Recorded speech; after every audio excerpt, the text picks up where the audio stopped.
Believe it or not, this bench sells for almost $30,000 online. Today, I'm building one from nothing but scrap wood in my shop.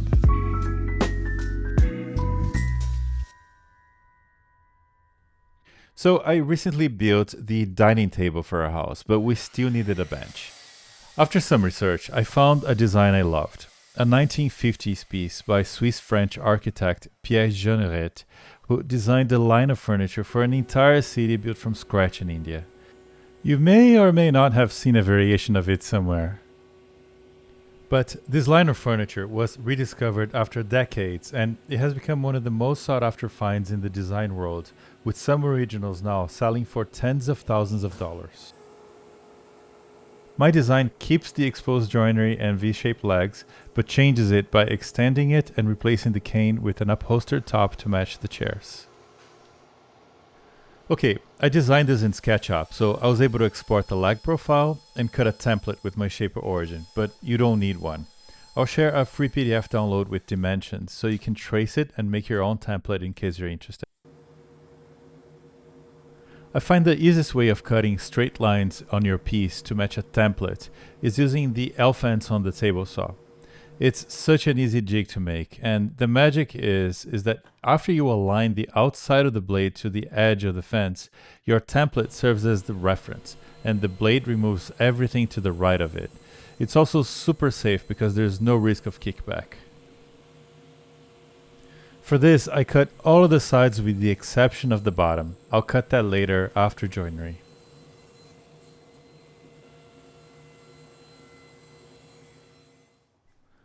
One of my favorite things in woodworking is to figure out ways to make things repetitive and precise, and it's super satisfying to see the four pieces cut exactly the same, especially when it's that easy to do.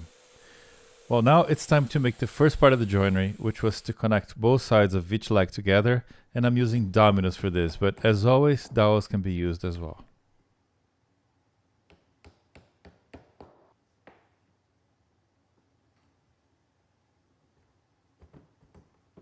Now, the glue up needs some thinking ahead.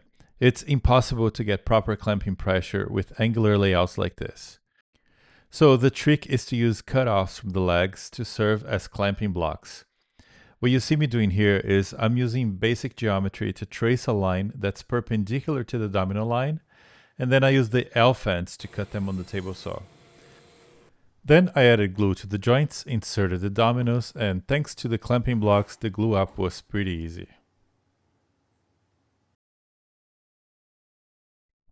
Out of clamps, I needed to clean up the leg tops using the L-fence. And you're going to say, hey, but that's going to reduce the size of the legs, won't it? Well, you might remember that I added a 1/4 inch MDF strip to the top to serve as an offset when I initially cut the legs, which means that the legs are oversized at the top exactly for that reason. So I was feeling pretty smart right now, but not so fast fencing. Okay, I ran into a little bit of an issue. I used the template and the T-fence to cut the top of the legs, but the issue is that now I'm actually looking, and if I put both of this together like this, you're gonna see that there is a little bit of a difference on the leg. That's no bueno. I think the reason was because even though you're trying to position the template correctly on top of the leg, it's not always perfect, and it might be perfect on the top here, but then if there's a little bit of an issue, it will make it bigger as it goes further away from the actual top of the leg. So really the only way that I think I can fix this is by attaching those two legs together, aligning them perfectly, and then cutting the top with my miter gauge on the table saw, and I can actually get the angle perfectly as I should have done in the beginning, and I think that should fix it.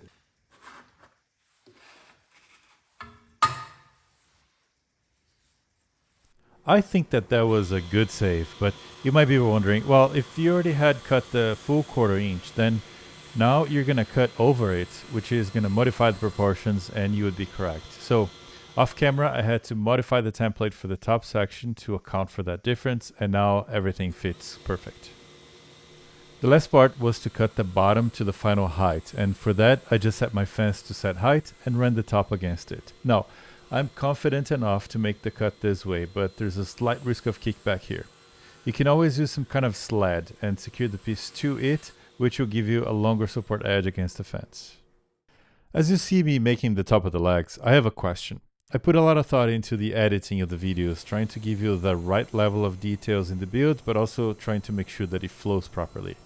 In the YouTube world, you can measure this by a retention metric, which means the longer you stick around, perhaps because you like how I present the information, the more the video gets shared, which ultimately helps grow the channel.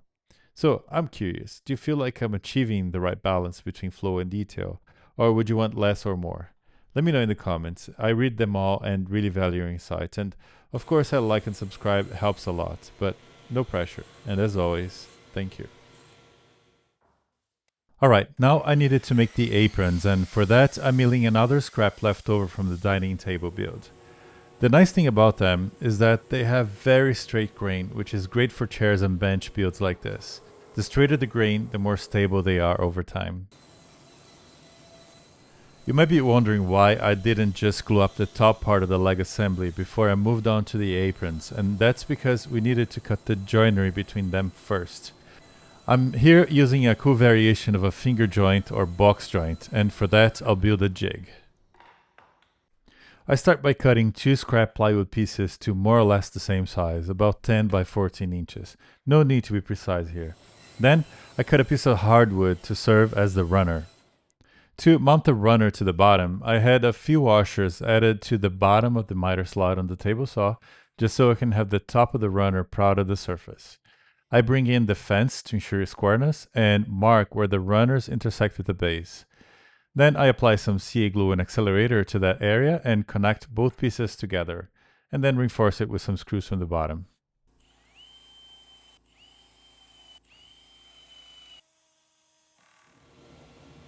To mount the fence, I first made a partial cut into the base, brought a precision triangle in, and traced a line perpendicular to the blade, and then attached the fence to the bottom with some screws. All right, so far we have the base, we have a fence, and we have the runner.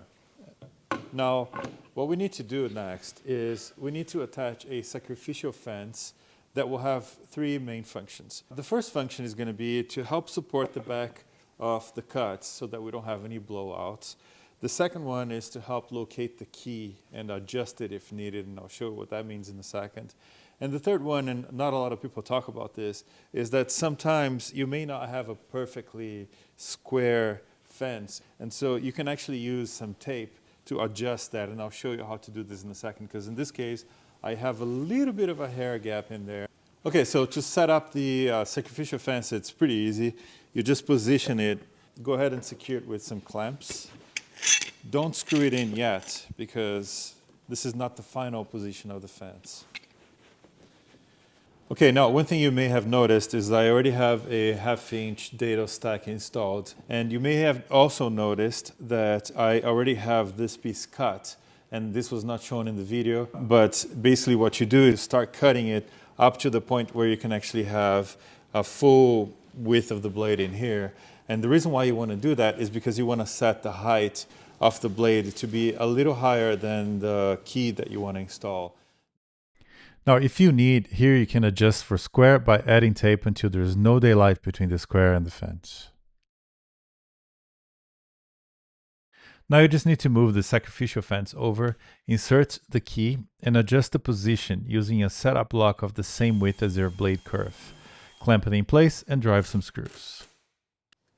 Okay, the jig is done. It's pretty simple, and I did run a test cut here, and I think the fit is very nice. It's a very nice friction fit, so I don't have to adjust anything.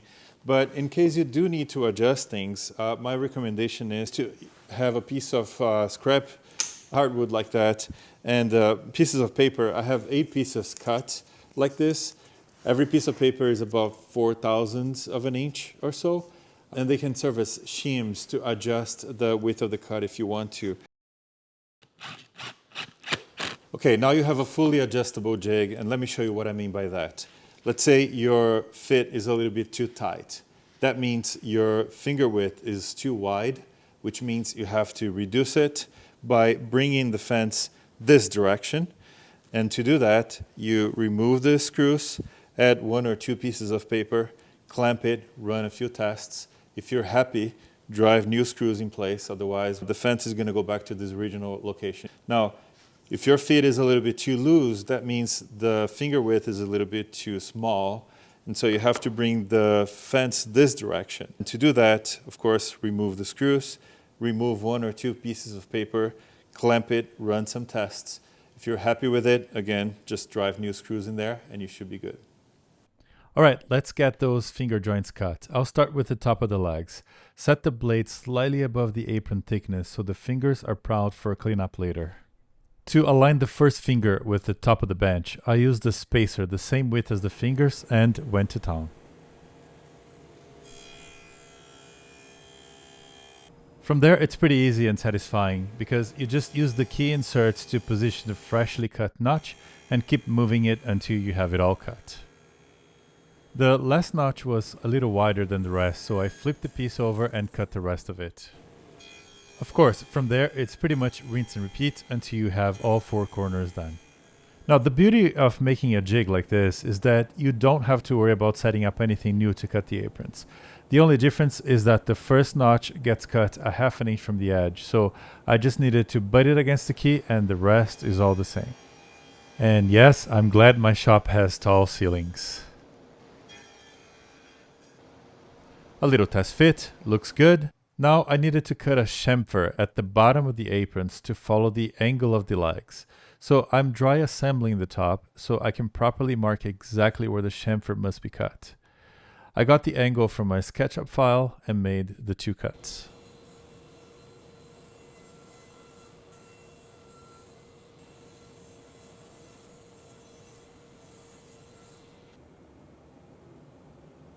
Great, now it's finally time to connect the top and bottom sections of the legs.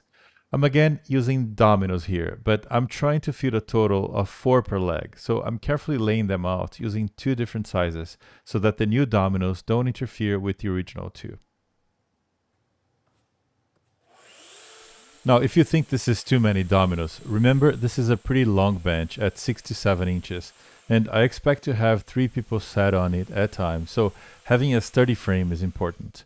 I also did some structural calculations and came up with a way to minimize sag at the center at maximum load, and I'll share more about it in a minute.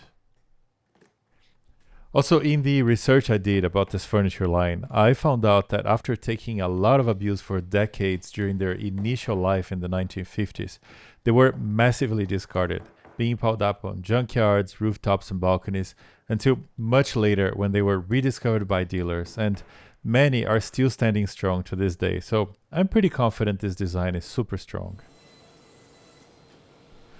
Okay, so I mentioned in the beginning that I was going to have the top upholstered, which means that I needed to get a few cross stretchers installed to support the base panel.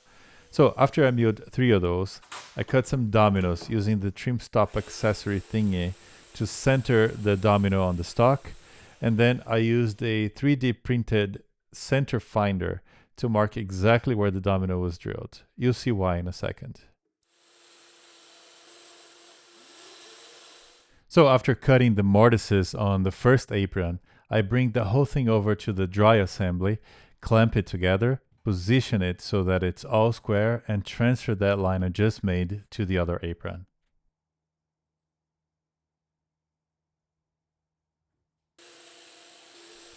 I cut the mortises and then feed it all together. Looks great. So now I needed to build the last thing before glue up, which is the side stretcher. This will tie the legs together and resist wrecking, which means it's doing a lot of the structural work. I've milled a piece that is 2 by 1 1/8 inches, which is large enough to add 2 floating tenons per side.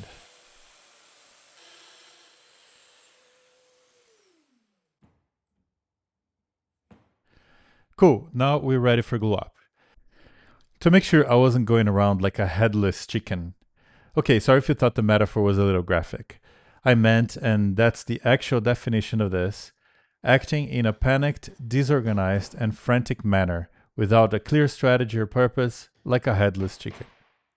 So, in order not to act in a panicked, disorganized, and frantic manner, I made a plan.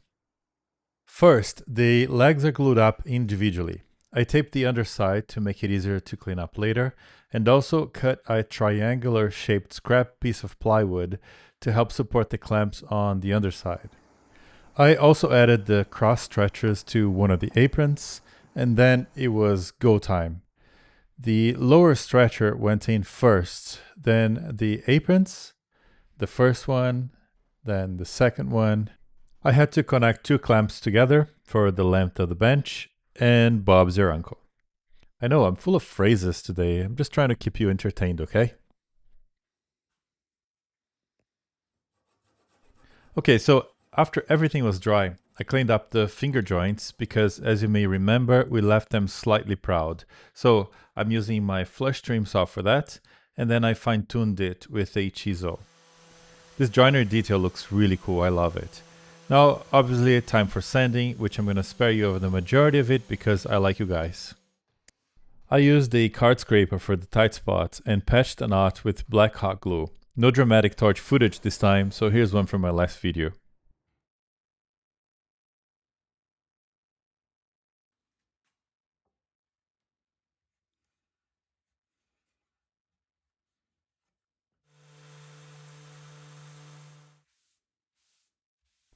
Cool, so you might remember I mentioned that I came up with a plan to minimize flex or sag at the center. The plan has to do with adding a dimensionally stable base, plywood, to support the upholstered top, but the plan here is to not just screw it from the bottom. The idea is to create an equivalent of a fixed shelf, which gives the whole thing a lot more rigidity. The way I accomplished this was by attaching the bottom to the sides with pocket screws, which I'll drive at the end. And now, one of my favorite times, finishing. I'm using Rubio Monocoat Oil Plus 2C in the color Mist to match the table. And yes, I brought in my clones for this task because I was pretty anxious to get it done. I'm kidding. This is an editing trick. That was just me. Finally, I added the bottom, brought it to the room, and added the cushion top I commissioned from a local upholsterer. And just like that, this build is done. I'm really happy with how it turned out. It's light, it's open, but still visually striking. Almost like a sculpture with the V-shaped legs, exposed joinery, and angular base. It's the perfect finishing touch to our dining room. Let me know what you think in the comments. Thank you so much for watching, and I'll see you on the next one.